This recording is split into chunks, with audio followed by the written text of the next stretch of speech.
مفتی صاحب کی بارگاہ میں میرا یہ سوال ہے، اگر سب لوگ ایک دوسرے کے پیچھے نماز پڑھنا شروع کر دیں تو فرقہ واریت تو ختم ہو جائے گی؟ آج کل یہ چورن بیچا جا رہا ہے۔ میں ایک سادہ سوال کر لیتا ہوں۔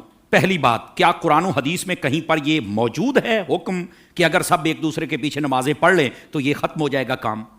کوئی دلیل؟ کہا جی یہ تو نہیں ہے۔ میں نے کہا نہیں ہے نا، تو پھر میری دوسری بات بتائیے، اگر کسی بندے کی قراءت ٹھیک نہیں، یعنی وہ قرآن صحیح نہیں پڑھ سکتا، اس کے پیچھے نماز ہو جائے گی؟ بولے نہیں، اس کے پیچھے تو نماز نہیں ہوگی۔ تو میں ایک سادہ بات کہنے لگا ہوں، سارا سمجھ آ جانا چاہیے۔ جس کا قرآن ٹھیک نہیں ہے، جب اس کے پیچھے نماز نہیں ہوتی، تو جس کا ایمان ٹھیک نہیں ہے اس کے پیچھے ہماری نماز کیسے ہو جائے گی؟ کیا کہنے علامہ صاحب۔ بات دراصل یہ نہیں کہ کس کے پیچھے نماز پڑھنی، بات یہ کہ جو مصلی پر کھڑا ہے نا، آپ نے دیکھنا اس کا عقیدہ بھی درست ہے کہ نہیں ہے۔ جی جی جی جی جی میں آپ کو اس سے بھی ایک سادہ مثال دے دیتا ہوں۔ دیکھیے، ہم پیچھے کھڑے ہیں، ہم نے کہا پیچھے سے امام کے اللہ اکبر، بھائی جو مصلی پہ کھڑا ہے حضرت، وہ بھی تو دیکھو نا، یہ کس امام کے پیچھے ہے؟ آیا کہ یزید کو امام کہنے والا ہے یا حسین کو امام کہنے والا ہے؟ کیا کہنے، تو ذرا اس بات کو سمجھو نا۔ حالانکہ جب حضرت امام حسین کو ہم امام کہتے ہیں تو ہم بیچ میں صحابہ کرام علیہم رضوان کا لحاظ بھی رکھتے ہیں، یہ یاد رکھ لیجئے۔ لیکن میں نے ایک اشارہ دیا ہے، آقا کریم علیہ السلام نے ارشاد فرمایا، ان اللہ اختارنی واختار علی اصحابی واختار علی منہم اربعہ۔ فرما اللہ نے سب سے پہلے میرا انتخاب فرمایا، میرے بعد میرے صحابہ کا انتخاب فرمایا، پھر میرے لیے ان میں سے 4 کو چنا، حق 4 یار بھی آ گئے، ٹھیک ہے۔ پھر اس کے بعد فرمایا، اس کے مختلف پہلو آگے ہیں، مختلف الالفاظ والطرق والسند، یہ روایت ہے، لیکن ایک روایت یہ بھی ہے، فرمایا ان قریب ایک قوم آئے گی، ینتقصونہم ویسبون اصحابی، جو میرے صحابہ کرام میں سے نقص نکالے گی، عیب نکالے گی اور گالیاں دے گی۔ فرمایا جب یہ آئے تو حضور ہم نے کیا کرنا ہے؟ فرمایا لا تواکلوہم ولا تشاربوہم ولا تسلموا علیہم ولا تصلوا معہم ولا تناکحوہم، او کما قال علیہ السلام۔ میرے آقا کریم علیہ السلام نے فرمایا، نہ ان کو سلام کہنا ہے، نہ جواب دینا ہے، نہ رشتہ دینا ہے، نہ لینا ہے، نہ روٹی پکا کے ڈالنی ہے، نہ ان کے ساتھ کھانی ہے۔ اور میرے نبی کریم علیہ السلام نے فرمایا، مر جائیں تو جنازہ نہیں پڑھنا، ان کے ساتھ نماز نہیں پڑھنی، سمجھ آ رہی؟ ان کے ساتھ نکاح نہیں کرنا۔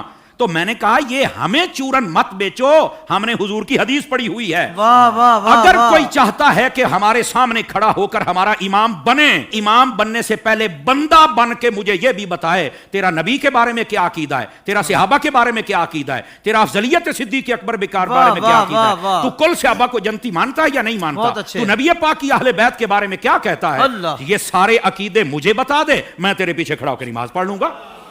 کیا کہنے، کیا کہنے۔ ویسے یہ جو نمازوں کا شوق ہے نا، میں صرف اتنی بات بتا دوں بھائی جان، یہ ترمذی شریف میں روایت موجود ہے، ایسی روایات جب آتی ہیں تو پھر بیٹھ جاتے ہیں کیڑے مکوڑے، یتیم العلم یزید الفکر، وہ بیٹھ کے کہتے ہیں کہ نہیں یہ یوں نہیں، یہ یوں نہیں، یہ ٹھیک نہیں۔ میں نے کہا حضرت جب آپ کی اصل ہی ٹھیک نہیں تو آپ کو یہ بات کیسے سمجھ آئے گی؟ نبی پاک علیہ السلام تشریف فرما ہے، ایک شخص آ گیا، اس نے کہا حضور فلاں شخص فوت ہو گیا، جنازہ پڑھانا۔ فرمایا ہم نے نہیں پڑھانا اس کا، حالانکہ مشکاہ شریف پڑھ لو، حضور نے فرمایا جب کوئی فوت ہو جائے مجھے بتا کرو، جنازے میں پڑھاؤں گا۔ جی آپ اس بات کا اظہار فرمایا کرتے تھے کہ جنازہ میں نے پڑھانا، میں نے مفہوماً و مختصراً بات سنائی ہے، اس کا جنازہ کیوں نہیں پڑھا؟ جب سوال پوچھا گیا تو آقا کریم علیہ السلام نے فرمایا، انہ کان یبغض عثمان ابن عفان، یہ میرے عثمان سے بغض رکھتا ہے۔ جب حضرت عثمان کے بغضی کا جنازہ نہیں پڑھنا تو بتاؤ پھر ابو بکر کے بغضی کا جنازہ ہم کیسے پڑھ لیں؟ بتائیے کیسے ہم ان کے پیچھے نمازیں پڑھ لیں اور ان کے آگے کھڑے ہو کر ان کے جنازے پڑھائیں اور ان کے ساتھ ہم پیار کی پینگیں چڑھائیں اور ہم ان کو جفیاں ڈالیں؟ بھائی ان سب کو سمجھنا چاہیے، یہ ڈائریکشن ہے سیدھی سیدھی سڑک، یہ شفاعت نگر کی ہے، اس سڑک پر آ جائیں جس کا نام راستہ اہل سنت ہے، ہم تمہارے پیچھے کھڑے ہو کر نمازیں پڑھنے کے لیے تیار ہیں۔ تو جب عقیدہ ہی واضح نہیں ہے تو آڈی پنجابی کہندے نے ویکھ کے زہر تو کوئی نہیں پیندا۔ حضور شاہ صاحب ہماری پنجابی ویکھ کے زہر تو کوئی نہیں پیندا، تو پھر ہم تو نہیں پی سکتے۔ ویسے اگر کسی کو زیادہ شوق ہو نا، بس نہیں وہ قرآن پڑھتے ہیں تو چھوڑو جی چھوڑو، داڑھی بھی ہے تو چھوڑو جی چھوڑو، مصلی پہ ہے، تو میں نے کہا آبا صاحب اللہ کی تفسیر اٹھا کے دیکھ لے، یہ تیرا شوق بھی پورا ہو جائے گا۔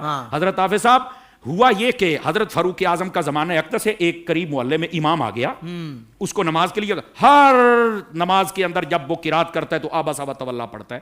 لوگوں نے کہا بھی اور قرآن نہیں آتا؟ کہتا آتا ہے۔ تو یہ کیوں پڑھتا ہے؟ کہتا مزہ آتا ہے۔ اچھا، انہوں نے کہا ذرا حضرت فاروق اعظم کی خدمت میں لے کے چلے۔ حضرت فاروق اعظم کو بتا، آپ نے طلب فرما لیا، واقعہ لمبا ہے، آپ نے طلب فرما لیا۔ آپ نے جب طلب فرمایا تو آپ نے کہا کیوں پڑھتا ہے؟ کہتا ہے مجھے نا اصل میں مزہ آتا ہے، اس لیے کہ اس میں معاذ اللہ اس کی سوچ دیکھو، پڑھ سب کچھ رہ گئے لیکن سوچ دیکھو اس کی۔ اس نے کہا جی بات یہ ہے کہ اللہ نے اپنے حبیب کو یہاں جھڑکی پلائی ہے تو مجھے بڑا مزہ آتا ہے اس استغفر اللہ استغفر اللہ. یہ خارجیانہ سوچ تھی. سمجھ آ رہی ہے میری بات کی؟ یہ توہین کی سوچ تھی. یہ کامل و اکمل لوگوں کا یہ شیوہ ہی نہیں ہوتا. اور ایسی جو ہمارے سامنے مثالیں ہوتی ہیں نا وہ ہمیں سمجھنے کے لیے مثالیں ہوتی ہیں. اور پھر ایسے لوگوں کا حشر کیا وہ بھی سننا ذرا. ٹھیک ہے. حضرت فاروق اعظم نے اچھا تجھے مزہ آتا ہے؟ کہا بالکل. آپ نے تلوار منگائی اور 2 ٹکڑے کر دیے اس کے. آپ نے فرمایا والضحیٰ پڑھ کے تجھے مزہ نہیں آتا؟ وما ارسلناک الا رحمۃ للعالمین پڑھ کے تجھے مزہ نہیں آتا؟ انا اعطیناک الکوثر پڑھ کے مزہ نہیں آتا؟ ورفعنا لک ذکرک پڑھ کے مزہ نہیں آتا؟ یعنی جو قرآن پڑھ کے دل میں توہین مصطفیٰ کی رکھے جب اس کے پیچھے نہیں ہوتی تو جو سر عام میلاد پر کفر کے فتوے لگائے ان کے پیچھے کیسے ہو جائے گی؟ سوشل میڈیا پر اسلام کی صحیح تعلیمات جاننے کے لیے ابھی حافظ سائر قادری کا نیا YouTube channel Islamic digital studio subscribe کر لیں اور ہاں نوٹیفیکیشن بیل آئیکن کو بھی پریس کر لیں تاکہ ہماری نئی ویڈیوز آپ تک بر وقت پہنچ سکے.